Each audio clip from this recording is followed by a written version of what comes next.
Friends, welcome to my kitchen. આજે આપણે બનાવીશું મેંગો રાઈસ. તો ચાલો આપણે સ્ટાર્ટ કરીએ. So we are making mango rice today. Let's start. So to make the mango rice, I got here shredded green mango. So કાચી કેરીનું ખમણ લઈ લીધું છે, ગ્રીન ચીલી, લીલું મરચું, અને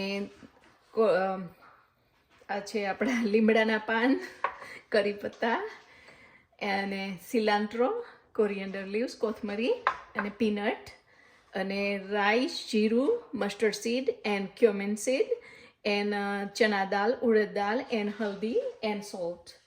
And cooked rice, you make sure when you cook it fresh, it's cold. So તમારે છે ને ઠંડા પડી જાય રાઈસ એની વેઇટ કરવાની છે.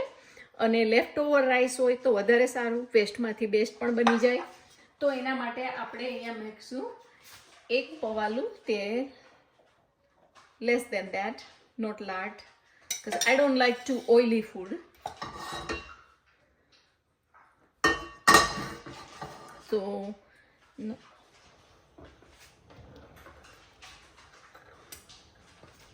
હવે આપણું તેલ ગરમ થઈ ગયું છે એટલે મસ્ટર્ડ સીડ,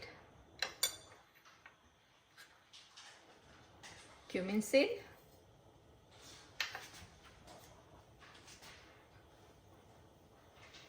ને ચના દાલ, ઉડદ દાલ,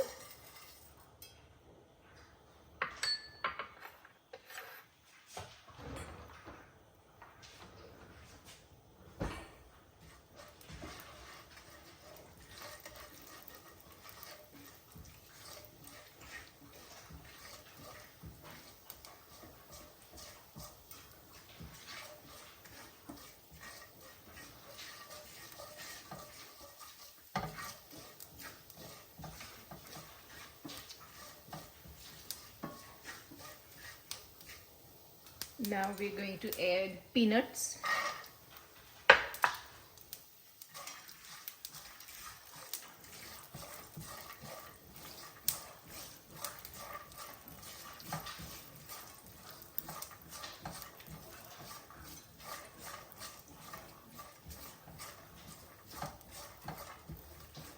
Now we're going to add curry patta, મીઠો લીમડો,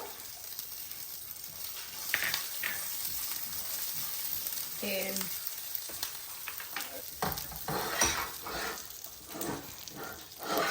okay, red chili,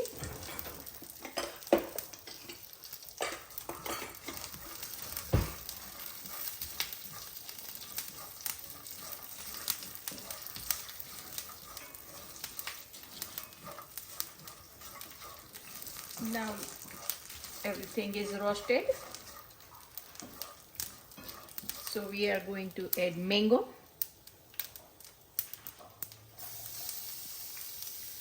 and green chili, lilu marchu, and I forgot the hing. So we are going to put some hing on the side.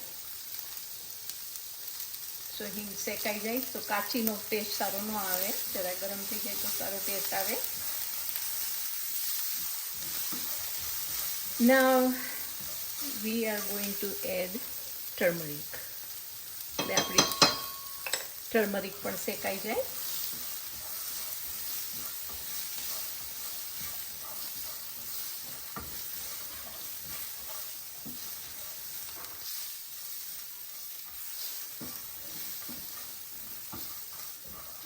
અને mango rice છે ને મેંગોની સિઝનમાં જ બનાવવા આવે. હવે આપણે નાખી દઈશું આપણા રાઈસ.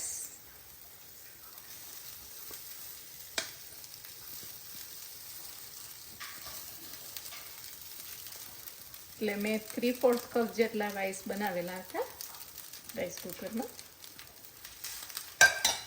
હવે એને આપણે મિક્સ કરી દઈએ.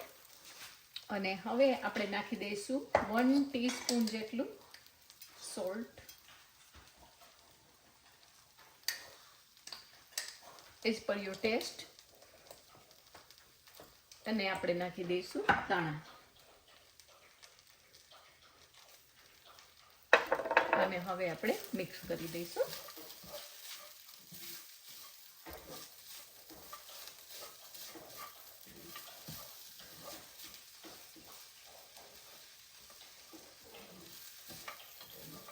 તમે જોઈ શકો છો આ કેવી ઇઝી અને ક્વિક રેસિપી છે અને નવી જ વેરાયટી લાગે.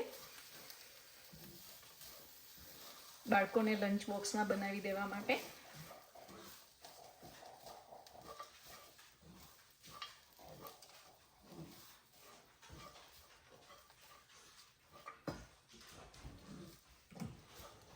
હવે આપણે થોડી વખત માટે એને ઢાંકી દઈશું અને સીમર થવા દઈશું. તો હું એને ઢાંકી દઉં છું. તો તમે જોઈ શકો છો આપણા રાઈસ રેડી થઈ ગયા છે અને આપણે પ્લેટિંગ શરૂ કરી દીધું છે. હવે આપણે ગાર્નિશ કરી દઈએ. If you like it, please try it at home. Please like, share, subscribe my channel and write a comment if you like it. Thank you for watching. I'll see you next time. Bye-bye.